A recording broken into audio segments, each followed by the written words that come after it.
All right, welcome back. Now let's begin our discussion from the 8th House of Representatives.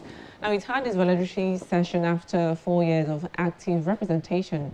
Now the 8th House had some achievements and disappointments, but in all, it's over. It's finally over. Now we're ushering in the 9th House, which is to be inaugurated on Tuesday, 11th of June, that is tomorrow. Now, what should Nigerians be expecting from the 9th House of Assembly, and how will the leadership battle be won and lost? All right, quite interesting, right? All right, joining us for this discussion, we have Omoshola Deji in our Lagos studio. Omoshola is the political analyst. Omoshola, you're welcome to the program. Good morning, thank you. Good morning. Also, we have a guest in Abuja. In Abuja, we have Ebere Ifendu. Ebere is a leader, Women in Politics Forum. Ebere, you're welcome to the program as well. Thank you. All right, let's begin from Lagos. Although I would love to begin from Abuja, but let's begin from Lagos. What we talk about, I think we should begin from this zoning formula. How healthy is it for this 9th Assembly going forward? The zoning formula, though it's not constitutional, it's not written anywhere in the Constitution that the Senate President must come from a particular zone, but based on the complex ethnic nature of Nigeria as a multi-ethnic nation, it's only fair to strike a balance by making sure every region have a taste of power.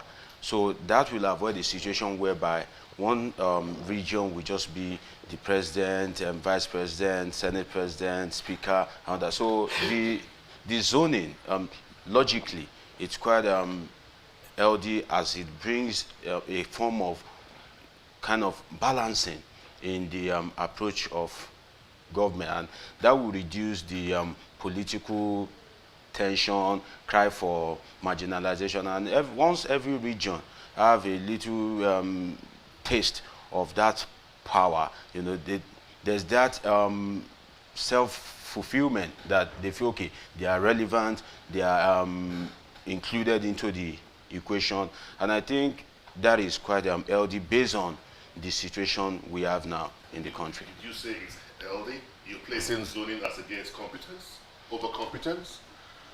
No, we cannot place zoning over competence, but every region in Nigeria has tens of hundreds of competent people, regardless of the region.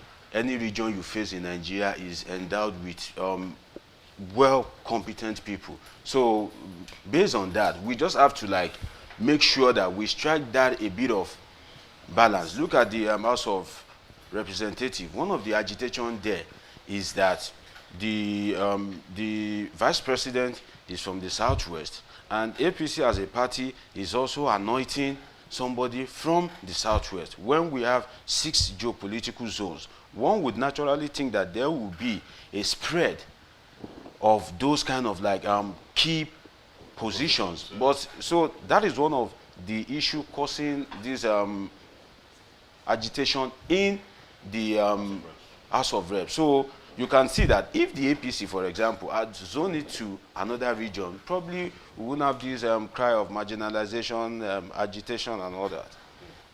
All right, let's speak with Ebere Ifendu now in our Abuja studio.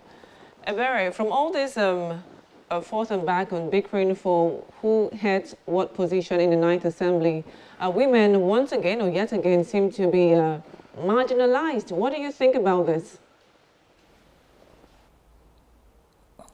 Yeah, thank you very much. I like what my brother in Lagos just analyzed now. And it means that if we're looking at zoning and looking at consensus, we just have to look towards the gender aspect of it. Because we are looking at regions now, and within the regions we have both men and women that are qualified to hold a certain position. So I don't know why a political party will decide to zone offices to the men, knowing that we have women also that are competent in the parliament. So for me, I feel very sad that Nigeria is yet to understand what is playing out in the world, that in the world so far, we have women of competence holding forth in different countries, and they are doing wonderfully well. So you begin to wonder, do we as a country want to move forward, or do we want to remain stagnant? So this is the big question I'm asking. I'm not saying that a political party cannot take a decision, but in doing that, there must be equity, there must be justice, there must be inclusion. That's my take in all this. Okay, Ebere, very well said.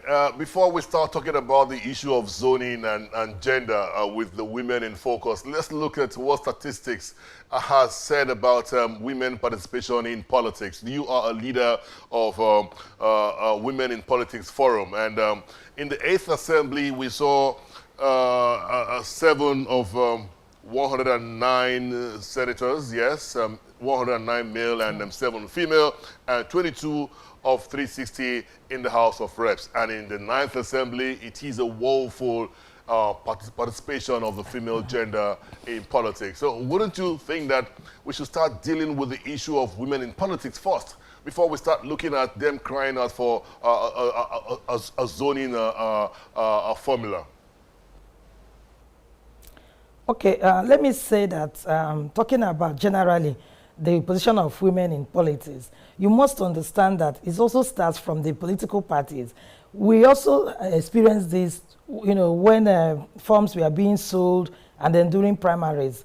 The major problem being lack of internal party democracy in 100% of all the political parties, irrespective of the big or the small political parties.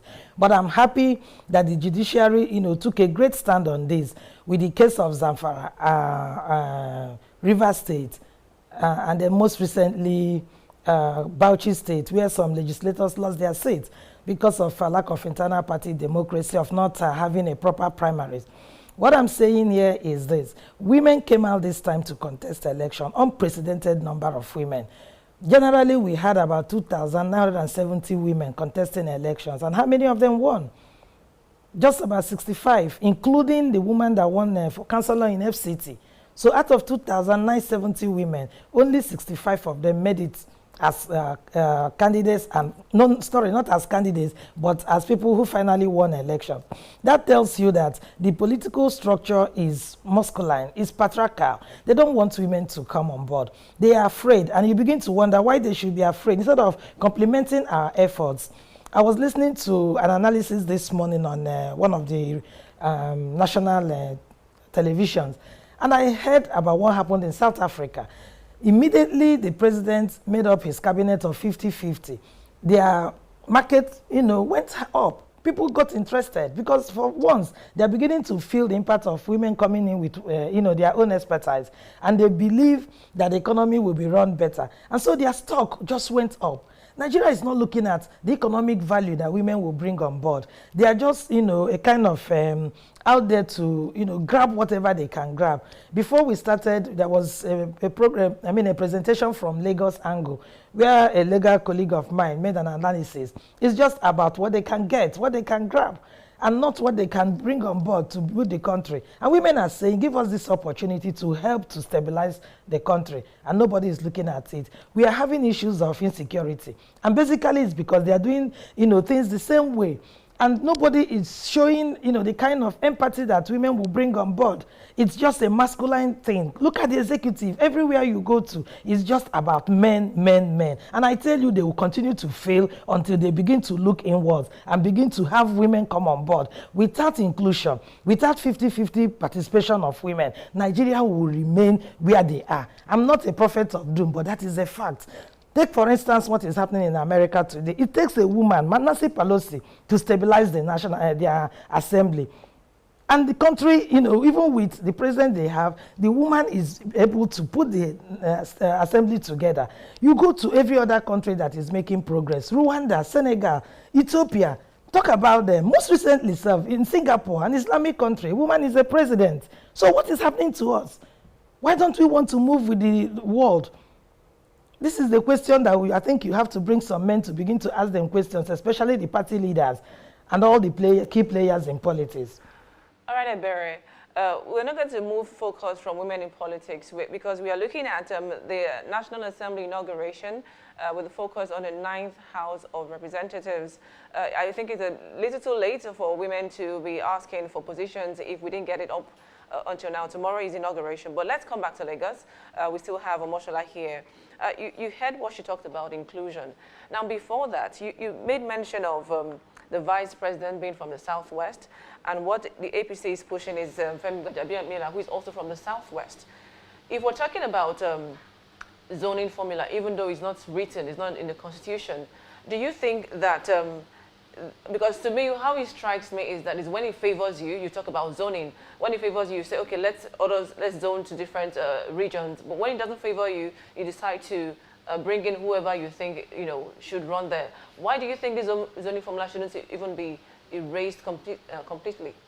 Well, talking about when it favors them, they keep quiet, and when it doesn't favor them, it's because of the fair play aspect of it. We are using these tenets of autocracy in a democracy. So you find a situation whereby the party will unilaterally zone a position to a particular angle, then restrict men of ambitions and decide that this is who we are anointing. That is autocracy. What the party should have done is to make internal democracy important. Okay, we are zoning this to this particular region, maybe not to the northeast because the president is from the northwest. Then every senator in that region is eligible to contest, and senators in the APC would have to sit down together, elect amongst themselves. Whoever comes first will then be presented for that position. By so doing, everybody will be satisfied. The argument based on the zoning would have been logical, especially if it is spread across regions, Senate President, Deputy Senate President, Speaker, and all that. Then, if the internal democracy is intact, you will find out that people will not be clamoring. And that is what somebody like Senator Alin Dume is clamoring against. That you cannot say, okay, we are anointing this candidate. Now, you can't tell people not to run. It's just like the president, what is most important to him is to become the president of Nigeria. So when people are telling him not to run, imagine how he's going to feel.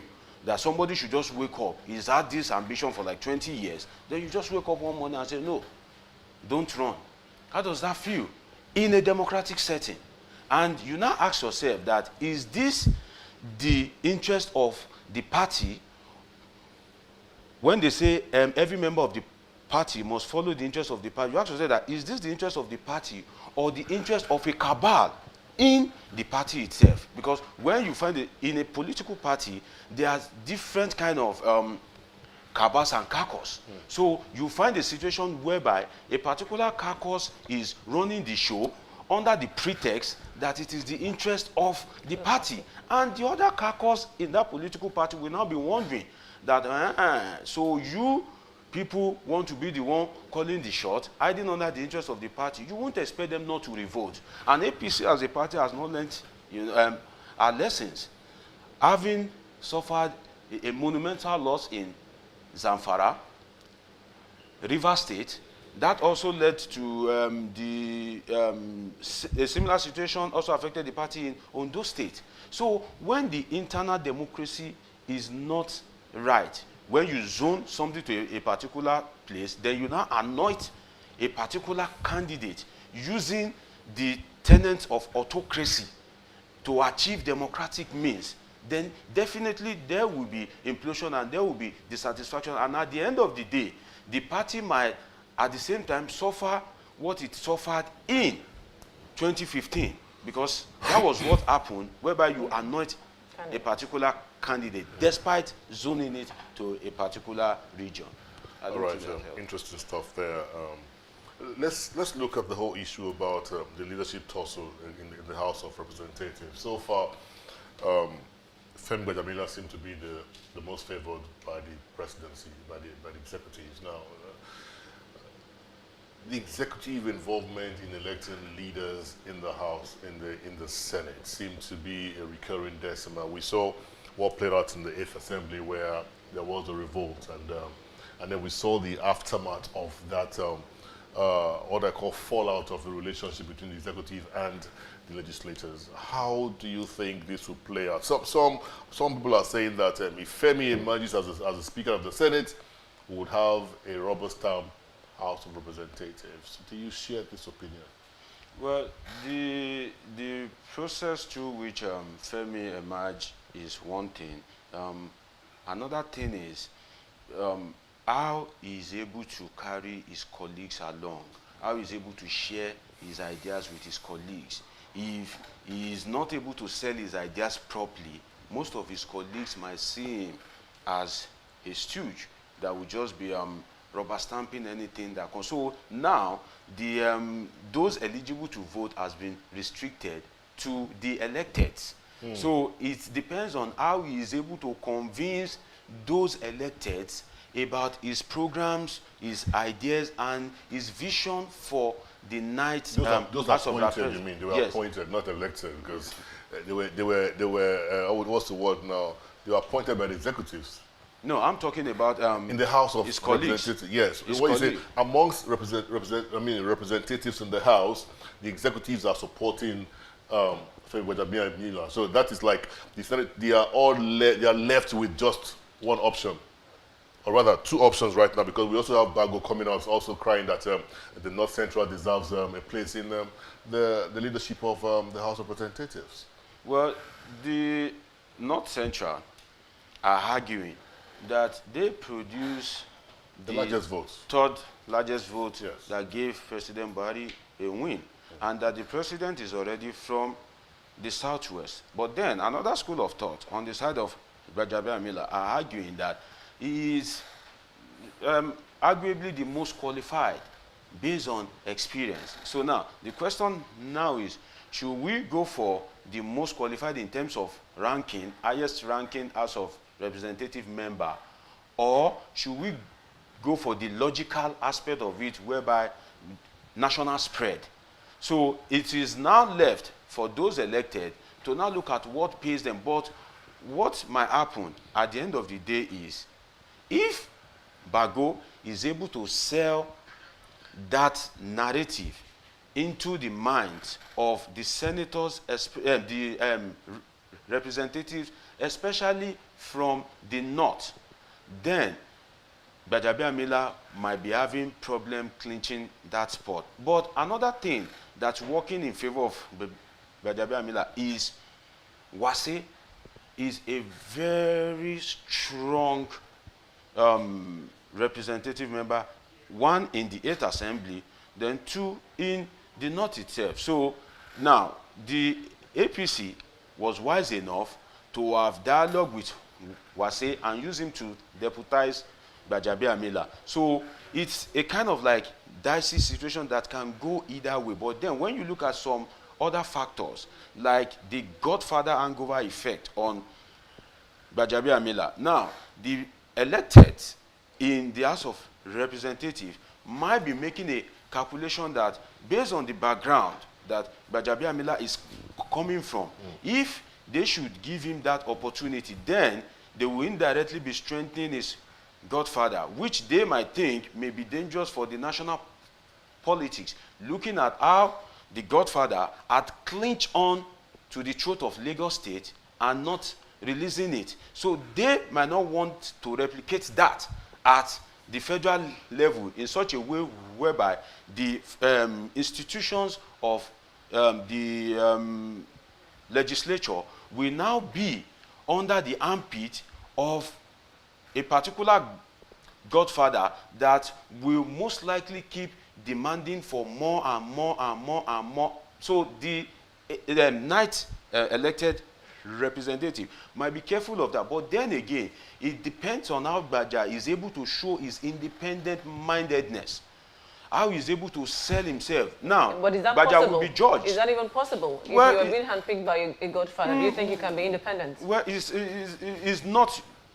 really possible for you to be independent, because you still have to, one way or the other, fall back to the godfather. And Gbaja will be judged not based on his this late time approach, going to mosques,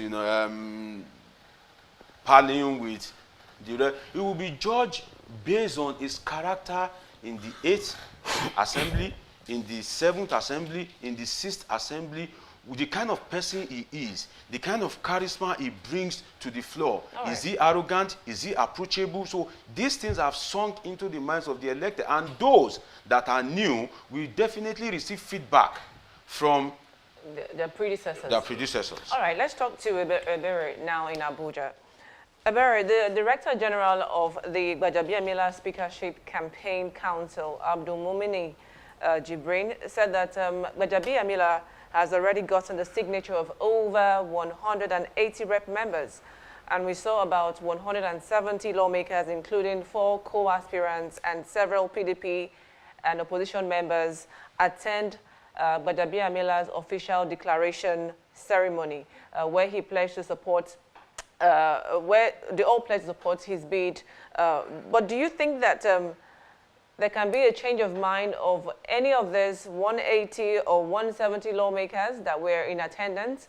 Could they change their minds tomorrow?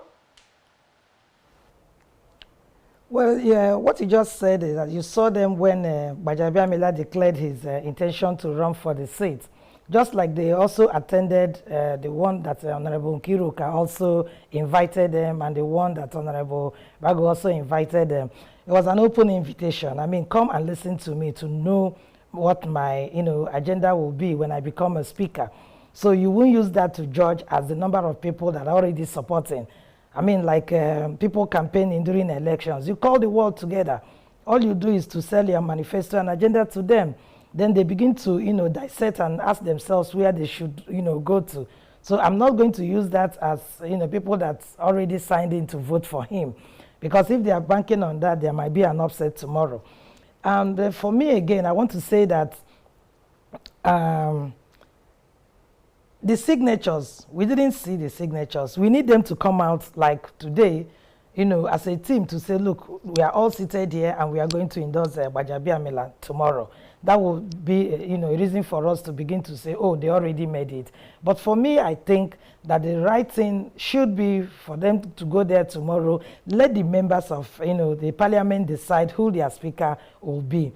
I like what my brother said about the party interfering, and these are people that the electorates voted for, to represent them. They are not going there to just represent themselves. And I think the right thing again for them to do is to go back to their constituents and begin to ask questions and begin to sell whoever. Let the constituents give them the approval of what to do.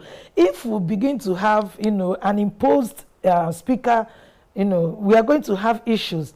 Then it means that there's not going to be any robust National Assembly, this night assembly, because every little thing will be tinkered towards the decision of the political party or the decision of the godfather. So where will we stand in all this? So I think it's a right thing for the members of parliament to take that decision independently without the political party imposing candidates on them.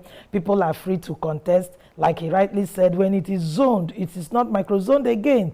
And again, should there even be zoning in the National Assembly? Shouldn't all the qualified members show interest? They have criteria to choose from.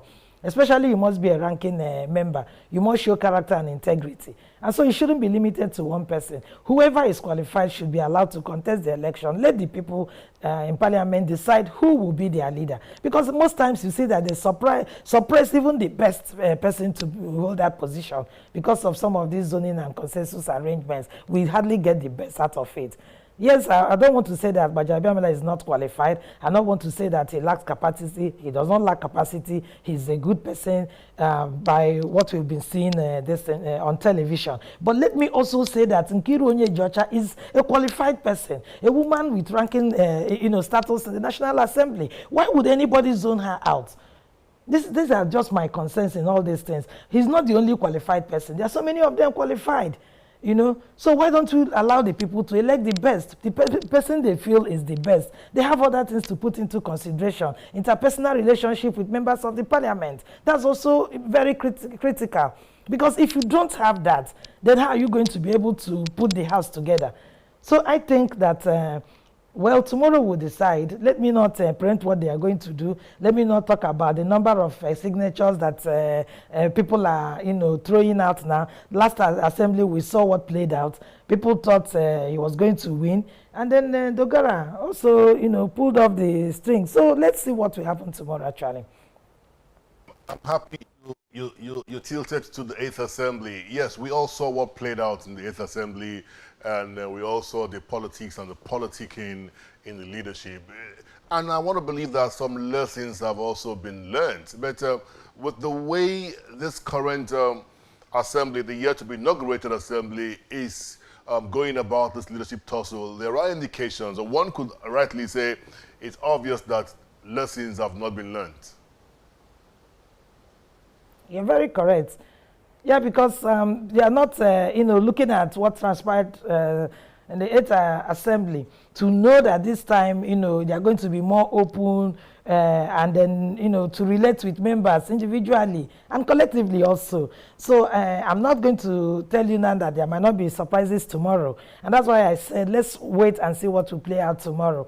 For somebody to now wake up and say, oh, all the members have endorsed the budget, I don't know about that, because all of them have their different, they are still running around to look at how the voting pattern will look like. Is it going to be secret ballot? Is it going to be open ballot? And then you know what happens when it's a secret ballot. So even your best friend might just go against you because it's a secret ballot. So I think we'll wait for tomorrow, actually.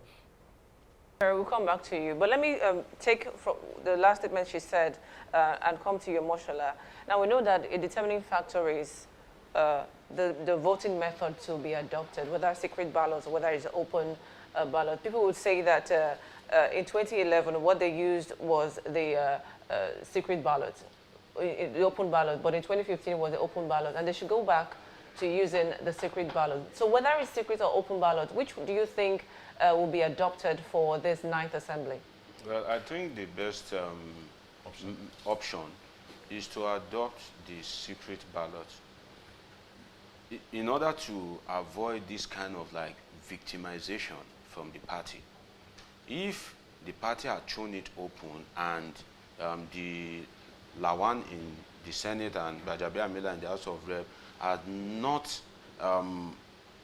emerged through this anointed kind of approach, probably open ballot would have been okay, because there is a primary within amongst the APC legislators, and a winner emerged in a free and fair contest. But since that has not occurred, now, in order to avoid some kind of victimization from the party, it would be better to adopt the secret ballot, whereby each legislature can express their right in a free and fair manner without fear of any consequence, either good or bad. Then that would also boost the legitimacy of whoever emerged, because people would have voted for that person based on their conscience. And one thing that is dangerous in politics is when all these permutations are going on, one of the ways that these politicians use to attract sympathy, to attract vote, is by brandishing figures. They just come up, oh, I've been so number of legislators, we've gotten their signatures and all that. All those ones are irrelevant. What is relevant is what will happen on the floor of the National Assembly tomorrow. You will be surprised that that senator or that representative that have been fronting for a particular candidate will vote against the candidate. And what will also determine that is, these people are politicians. And politicians in Nigeria are investors. They play along based on what they are going to gain. So the officials, the top officials in terms of Baja and Bago, those seeking to head the National Assembly, in Dume and Lawan, they would earn the support of their colleagues based on what they are able to put on the table for them by dialoguing. Okay, I promise you, if you support me, I'll make you the chairman of social committee. Juicy. Okay, especially the juicy ones. And one of the things that can affect the APC anointed candidate is the statement of the national chairman, in the sense that you saying that you have the numbers, bragging on national TV that you have the number. And don't forget, after that, there are some court judgments that favor the PDP.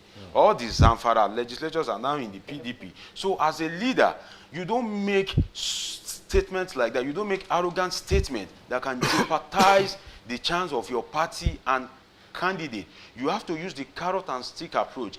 Dialogue is very important. And the implication of the executive anointing some candidate is that we are stuck between two options, and both options is bad for the country. If the anointed candidates do not have their way tomorrow, we will have an hostile executive. So there will be some form of hostile relationship between the executive and whichever arm of the legislature. And if the executive is able to have their way tomorrow, we will be having something like a rubber stamp, pally-pally kind of relationship, which is also not good for the development of the country as well. So we are stuck between two options tomorrow, and whichever way it goes, none is actually good for the country. Deji, whichever way it goes, none is actually good. So where do we go to? We saw in the 8th Assembly where some major bills were not assented to by the presidency, all given to the rivalry between the executives and the legislators. And you now say we have two options and both ways, none is good. Where do we go from here? Well, where we go from here is we doing the right thing the right way. When people have ambitions, when people are willing to become something, an ambition is man's utmost desire. An ambition is something that lives with a man. An ambition is something that makes man happy to be part of a particular process or a particular group, setting, institution, or society.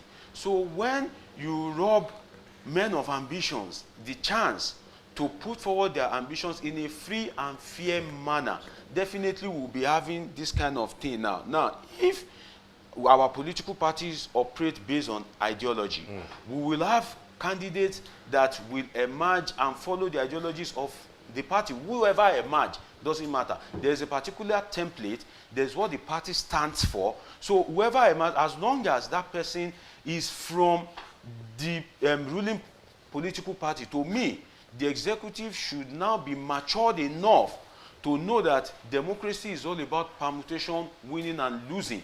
You cannot always have your way. So tomorrow, if the anointed candidate of the executive is able to have their way, fine, so be it.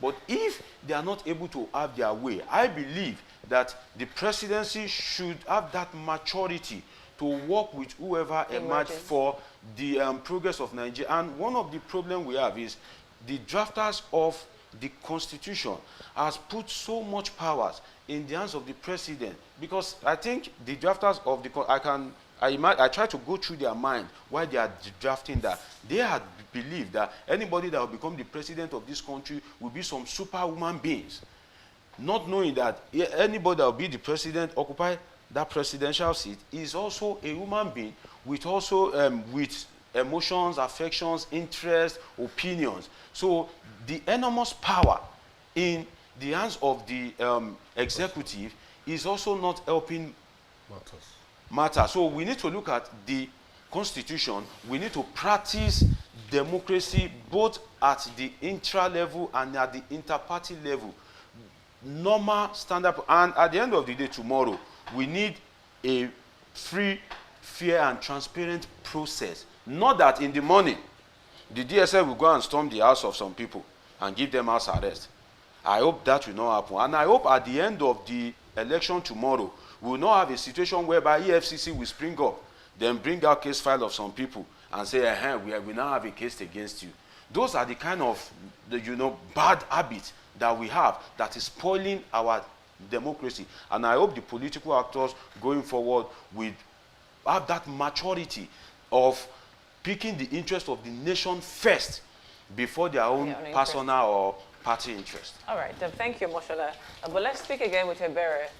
Ebere, I'll take you back to a name you mentioned earlier before we came back to Lagos. You mentioned Nkiru Onyejocha. She's one of those who are also aspiring for the leadership of the National Assembly. But we also have John Gabriel, who is from Benue State. Now, do you think this is a divide in the APC where you have some members who are interested, although some names have been mentioned by the leadership of the party? Now, do you think that with this split in the APC over who emerges as the leader of the House, do you think the PDP might eventually determine who heads the House of Reps? Definitely. They have a role to play. They have a reasonable number. So you can't wish PDP away in all this tussle. And the very wise ones are also going to meet with the PDP legislators to begin to lobby them. Because if you think that APC can go do it alone, there will be a serious upset tomorrow. I'm just imagining it happening. Because it's a parliament, a non-inclusive parliament. So APC cannot, be the only party that will determine who will be the leader of the parliament. The opposition parties also, not just PDP, even though they have more numbers than other opposition parties. But I tell you, one single vote from an opposition member is a valued vote. So it is time for the APC people with the majority to begin to, lobby the opposition members also.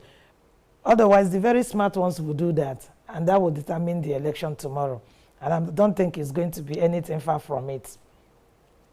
Okay, Ebere, let's look at the reasons given by the presidency why most of the bills that came to the president for assent were declined. The presidency had often excused itself that the bills, most of the bills tend to be rent-seeking in nature, and that they seek to carve out a special fund for the exclusive benefit of an agency. Would you think that this is a function of the relationship between, I mean, as much as these reasons by the executives are very tenable, would you also think that it's as a function of the lack of good relationship between both arms of government?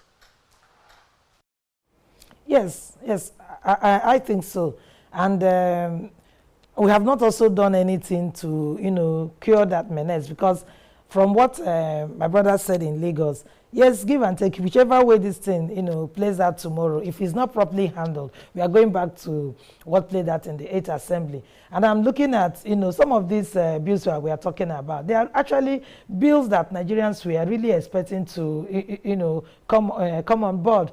We were actually, most of us thought that, the executive will assent to this just to let the people know that they are being carried along. Especially what the parliament did in the 8th Assembly was to, look at the sentiments of the people, and they started bringing out bills to that direction.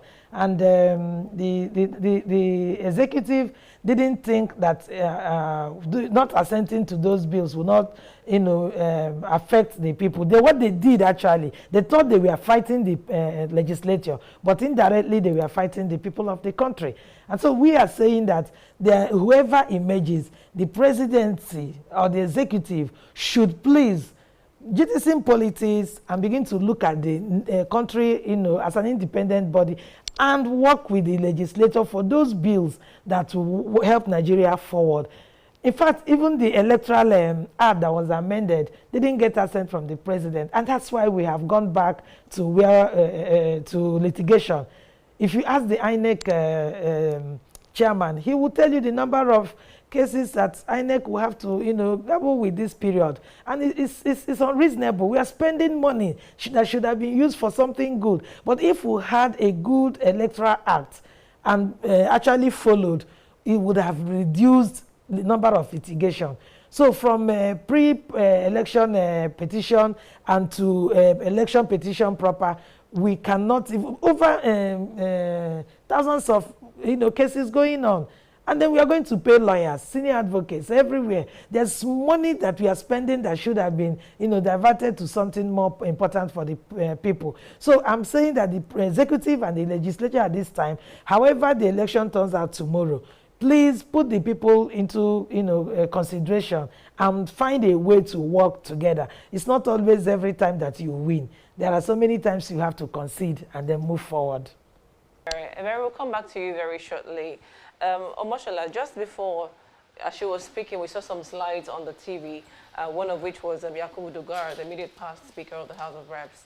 Now, there are reports that he might throw in the hat to run again. Now, if this is true, how do you think it's going to affect the structure of the House, the Ninth Assembly? I think if Yakubu Dogara tries to contest tomorrow, he would most likely lose. Because when he contested against the interest of APC in 2015, he's actually a member of the APC. Now he's a member of the PDP. So you will see a kind of like so many APC members will not want to lose that affection that they are being led by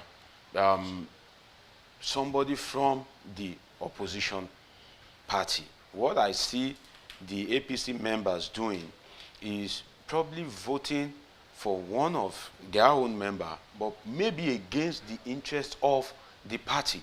But they would want to retain that speakership title within the party, but it may not go the way of the anointed candidate. But if Dogara should try to contest, then he might lose it. And another thing that I noticed from that is the support of Dogara might not be able to win independently, but then his support is very important to whoever will win tomorrow. And Dogara will support either of the candidate. That is, if he doesn't contest, he will support either of the candidate based on whoever can give him the post office peace of mind. Because Dogara will not want to support somebody that at the end of the day, once he leaves office, we start opening the books, we start hunting him. So we might see a situation tomorrow that Dogara might decide to support either of the candidate, and that will be very instrumental to the victory of either of the candidate. But seeing him contest tomorrow, I don't see that happening. And if it happens, definitely he will lose. All right, Deji, thank you for that contribution. Now we'll take a break now. When we come back, our conversation will continue. Don't go away.